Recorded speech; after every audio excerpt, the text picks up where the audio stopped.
అల్లూరి జిల్లా హుకుంపేట మండల కేంద్రంలో సాయిబాబా గుడి వద్దనున్న బోరు పాడై నెలన్నర కావస్తున్న రిపేర్ చేయకపోవడంతో సాయిబాబా గుడి ప్రాంతంలోని సిపిఎం కోలని వీధి ప్రజలు తీవ్ర ఇబ్బందులు పడుతున్నారని హుకుంపేట వైసీ ఎంపీపీ సూడిపల్లి కొండలరావు తెలిపారు.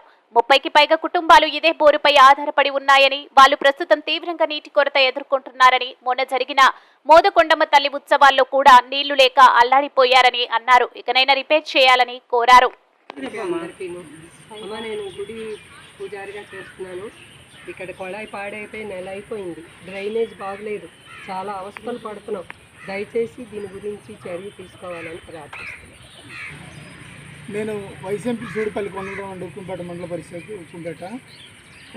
ఈ సాయిబాబా గుడి ప్రాంతంలో ఉన్నటువంటి ఈ బోరు ఒక 30-40 ఇళ్ళకి ఆధారం ఉంది. ఇది నెల రోజులు దాటింది, దీన్ని రిపేర్ చేయలేదు. తక్షణమే రిపేర్ చేయాల్సిన అవసరం కూడా ఉంది. చాలా ఇబ్బంది అవుతున్నారు. మొన్న మోదకొండ జాతరలో కూడా మంచినీళ్ళు అందక చాలా ఇబ్బంది పడ్డారు. కాబట్టి వెంటనే ఈ బోర్ రిపేర్ చేయాల్సిందిగా కోరుతున్నాం.